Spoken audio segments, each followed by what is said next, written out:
Salut à tous, bienvenue dans 30 jours pour apprendre Photoshop. Je suis James.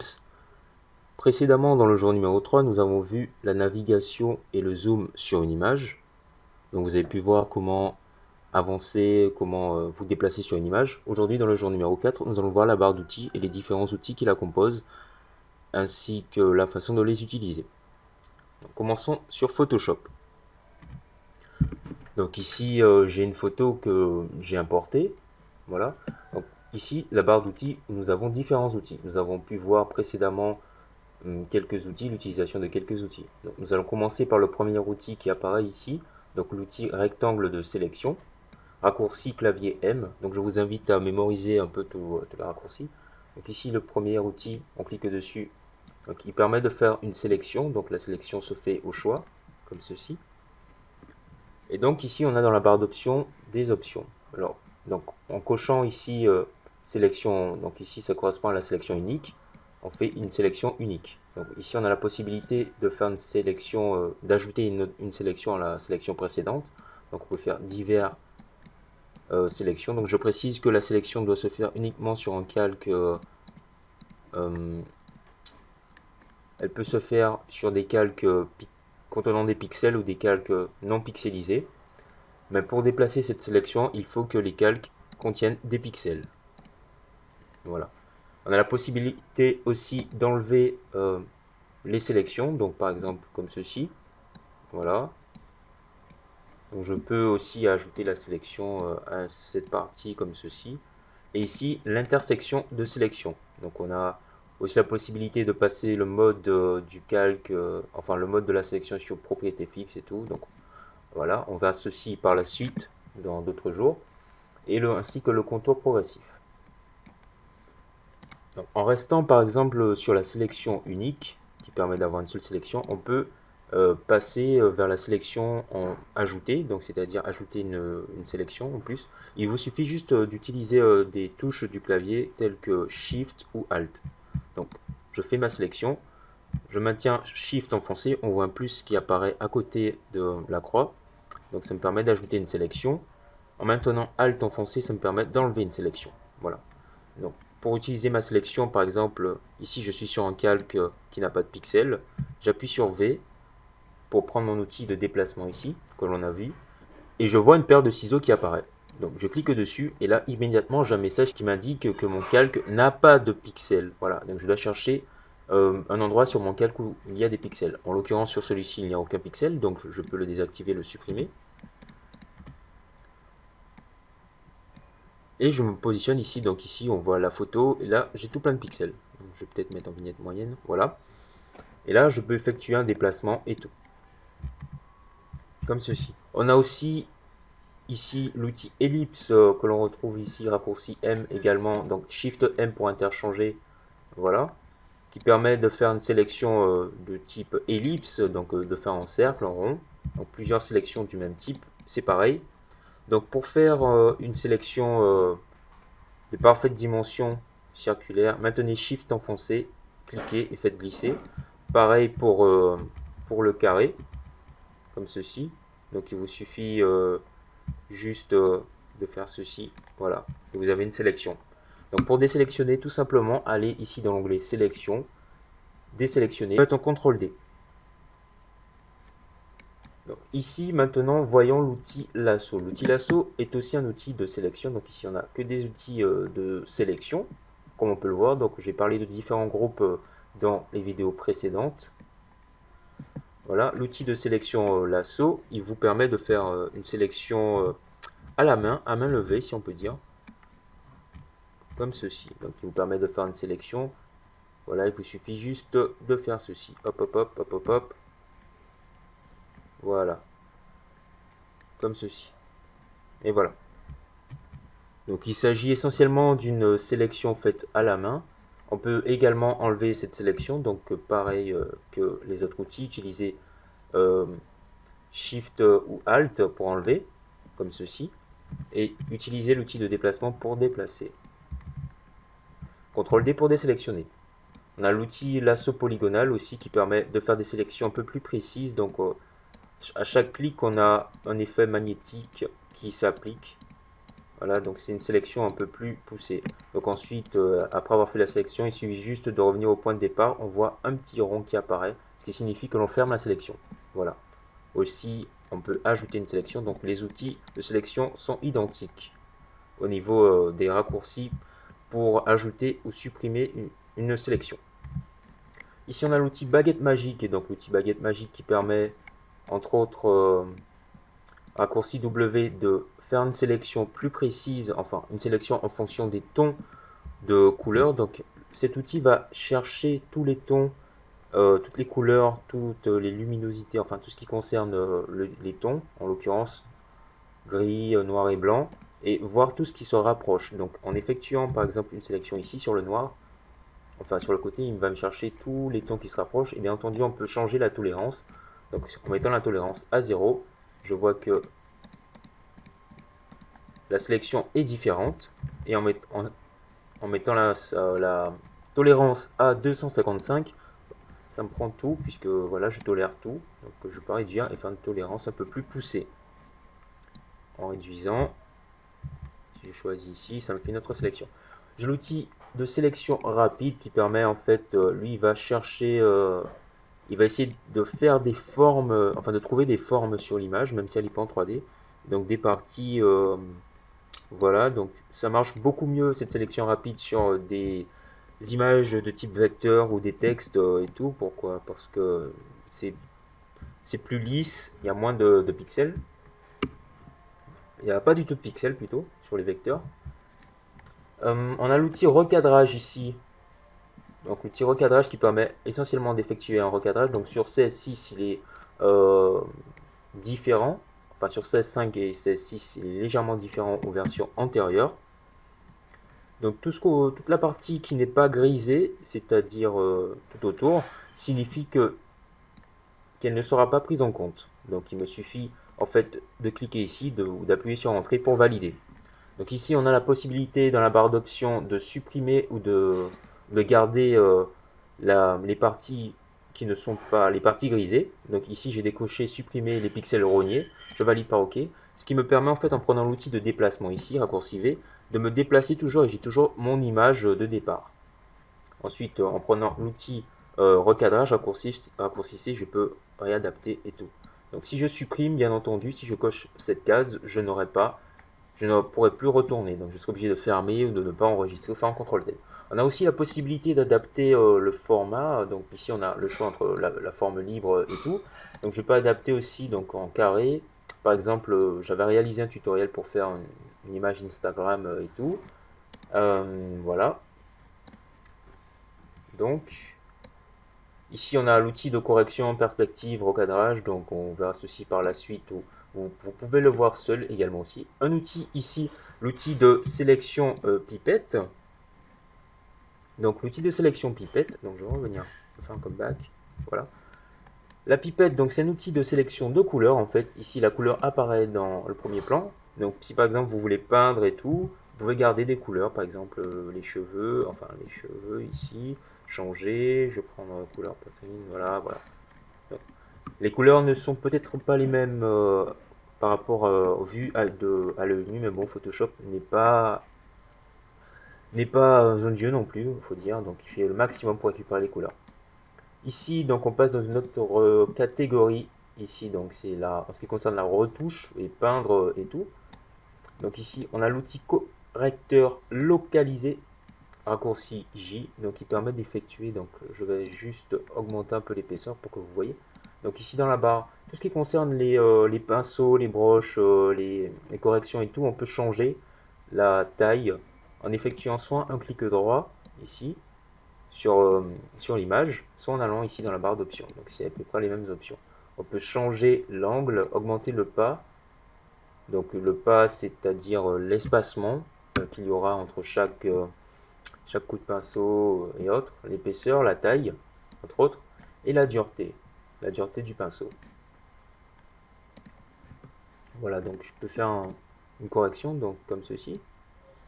Voilà, et donc il va me chercher en fait des pixels quelque part. Je peux faire un CTRL Z pour revenir, donc il va juste me faire une correction. Par exemple, si je sélectionne cette partie, je veux essayer de la supprimer, il va aller me chercher une autre partie différente. Donc cet outil n'est pas super, il ne fonctionne pas pour tout. On a aussi un autre outil de correction un peu plus perfectionné, donc l'outil correcteur, entre autres, qui va me permettre d'effectuer d'autres corrections. Donc il fonctionne aussi avec les touches du clavier, donc notamment avec Alt et non pas avec Shift. Donc ici par exemple, je vois un petit point, donc un petit grain de beauté on va dire. Si je vais faire une sélection d'une partie de la peau qui est à peu près la même couleur et supprimer ce point. Donc je me mets à peu près ici, donc ici mon point de référence, et là je vais juste appliquer. Donc on voit ici une petite croix, je ne sais pas si vous la voyez bien, une petite croix en fait qui correspond au point de sélection. Donc en me déplaçant, je vois qu'il récupère d'autres points, d'autres parties. Et là, on ne voit plus le petit point noir. Donc bien entendu, à chaque fois que vous allez changer de partie où les tons sont plus clairs ou plus foncés, il va falloir reprendre une sélection maintenant Alt enfoncé.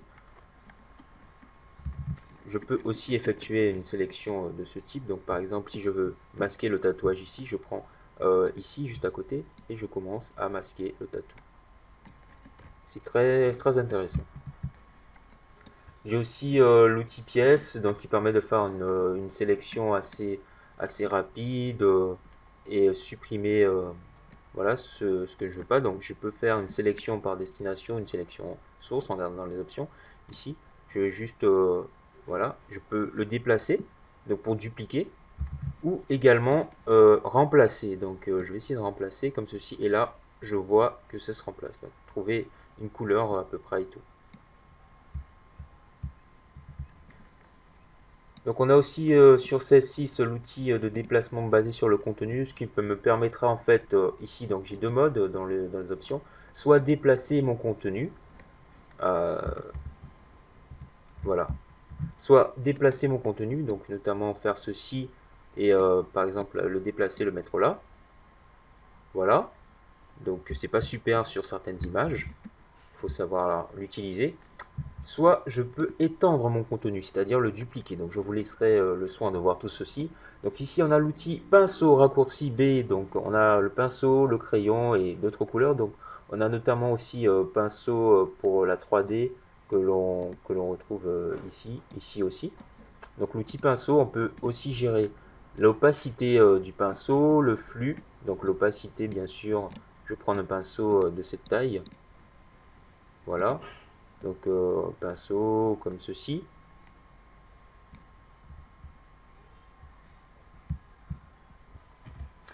Voilà. Tranquillement. Donc le pinceau il me permettra de peindre sur mon calque, etc. Effectuer comme ceci. Donc en augmentant l'opacité, je vois que la couleur est plus prononcée. En réduisant le flux, donc là je réduis le flux, je le mets à 1. On voit que c'est pas du tout fluide. On voit à peine. J'augmente le flux à 100. On fait une petite différence, mettant à peu près ici. On voit que c'est moins fluide. Voilà, on a aussi l'outil tampon de duplication qui est à peu près similaire à l'outil correcteur. Donc on a notre outil pinceau. Ici la gomme, donc la gomme qui est très utilisée quand on est débutant, donc qui permet en fait d'effectuer des gommages. Donc en général quand on est débutant, on essaie de gommer comme ceci les parties, voilà. Donc ça c'est quand on est débutant, mais c'est pas très orthodoxe, ça prend du temps, c'est pas super. Donc ça c'est quand on est débutant. Mais bien sûr, quand on évolue, on apprend plus et on sait comment utiliser. Donc c'est rarement utiliser la gomme par la suite, sauf si vous voulez faire des petites retouches vite fait. On a aussi l'outil gomme d'arrière-plan qui permet en fait de gommer l'arrière-plan et tout. Et on a la gomme magique, un peu comme la baguette magique qui va sélectionner certains tons, certaines couleurs et qui va les effacer automatiquement. Ici, on a l'outil pot de peinture qui permet, entre autres, de remplir une sélection, donc en ajoutant une couleur. Ici, j'ai un calque vide, comme je peux le voir là, j'ai un calque vide. Donc, en cliquant sur mon calque vide, ça remplit automatiquement mon calque. En l'occurrence, si je me mets sur une image, il va choisir les parties de l'image qui ont les mêmes couleurs et va lui appliquer la couleur, comme ceci. Donc CTRL Z ou CTRL ALT Z pour revenir un peu plus en arrière. Ici, on a l'outil dégradé, donc qui permet d'effectuer un dégradé sur une image. Dans la barre d'options, on voit que nous avons plusieurs dégradés, une possibilité d'inverser et de simuler les dégradés. Donc voilà, pour en fait simuler le dégradé, je vous montre. Donc je vais effectuer un dégradé comme ceci. Donc je crée un nouveau calque et je fais mon dégradé. On voit mon dégradé ici. Donc il est en mode losange. Voilà, donc si je fais un CTRL Z, je le fais un dégradé en mode radial, comme ceci. Ici, on a la possibilité d'inverser ou de mettre normal le dégradé, donc ça se fait directement. En cliquant, je reviens, donc en cliquant ici, j'ai la possibilité de changer les couleurs, d'enregistrer des dégradés et tout. Donc j'ai un dégradé qui est appliqué là. Je peux changer les couleurs, un peu comme ceci et tout, valider. Voilà, et donc là j'ai dégradé radial, linéaire, angle, réfléchi et losange. Donc essayez tout ceci. Donc les modes de fusion pour les dégradés et tout, superposition et autres. Donc moi personnellement je préfère créer mon calque et changer le mode de fusion de mon calque. Donc on verra ceci par la suite. Donc pour enregistrer un dégradé, c'est tout simple. Il vous suffit de cliquer ici sur la petite flèche, choisir une couleur, par exemple celle-ci, et garder celle-là. On peut aussi ajouter des points pour ajouter des couleurs. Pour supprimer les points, il suffit de cliquer et appuyer sur supprimer ou faire glisser directement. Donc pour enregistrer, il suffit de saisir le nom, donc saisir test, je mets TED, et là j'appuie sur nouveau et mon dégradé est enregistré. Voilà. Ici on a l'outil doigt qui permet de faire un peu n'importe quoi, d'élargir un peu et tout. Ça peut faire un effet sympa sur certaines photos, donc on peut changer l'épaisseur et tout. Donc ça fonctionne un peu avec la broche, un peu comme la broche, comme les broches, les pinceaux en option. L'outil goutte d'eau qui permet en l'occurrence d'avoir un flou,